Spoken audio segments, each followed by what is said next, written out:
Je pleure cette guerre qui s'éternise. Je déplore l'indifférence qui la prolonge. Je suis accablé par ces traumatismes collectifs. Je la réprouve, je la dénonce.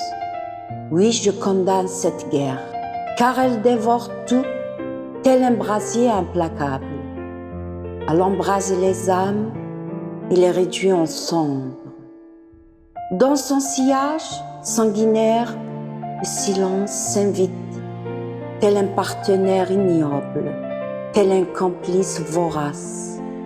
Par sa présence toxique, il fait taire les cris, il repousse l'empathie, il écrase les consciences, il efface les remords, il fait plier les volontés, il neutralise la pensée.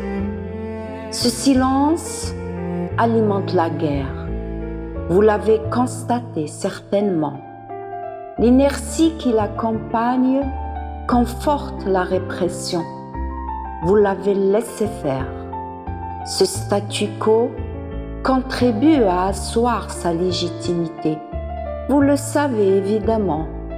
Ce silence s'affirme ainsi en loi. C'est une évidence et cela va sans dire. Que dire encore?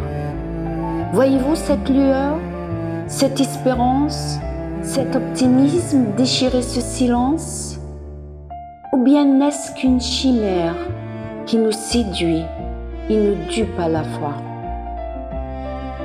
Quand bien même ce silence régnerait en maître absolu, des témoins désarmés et des voix étouffées s'élèvent doucement dans ce monde nécrosé. Et vous, que faites-vous quand le monde choisit de se taire? Savez-vous que votre silence équivoque vous accuse, qu'il est profondément révélateur? N'êtes-vous pas secoué par ce chaos absolu? N'êtes-vous pas épuisé de cette indifférence glaciale? N'êtes-vous pas horrifié de ces horreurs dantesques? N'êtes-vous pas terrassé par ces affrontements réguliers? Si votre âme s'incline et prête sa force à ma plume, laissez ces paroles muettes vous atteindre, car il n'y a pas plus sourd que celui qui refuse d'entendre. Ne détournez surtout pas votre regard, car il n'y a pas plus aveugle que celui qui refuse de voir. Ouvrez donc les yeux et surtout les portes de votre cœur. N'est-ce pas le regard du cœur qui révèle l'essentiel? Bravez sans peur le confort du silence. Permettez à la clarté du bon sens de guider votre choix. Écoutez le désespoir de ce peuple opprimé. Écoutez. Il est vrai qu'il est ignoré. Il est indéniable que son cri est inaudible. Force est de constater que sa souffrance reste sans voix. Et pourtant son silence est éloquent, n'est-ce pas? Admettez donc l'ampleur de sa détresse qui fracasse ce silence. N'entendez-vous pas cet appel silencieux? L'oppression n'est-elle pas là? Sauriez-vous seulement l'admettre? Levez donc les yeux sur ces territoires occupés impunément, interrogez ces victimes sacrifiées violemment, confrontez l'arbitraire de ces frontières délimitées brutalement, examinez ces murs édifiés injustement. Que raconte-t-il? Que raconte-t-il à ceux qui savent écouter? Il se dresse là, muet, témoin certain d'un ordre partial.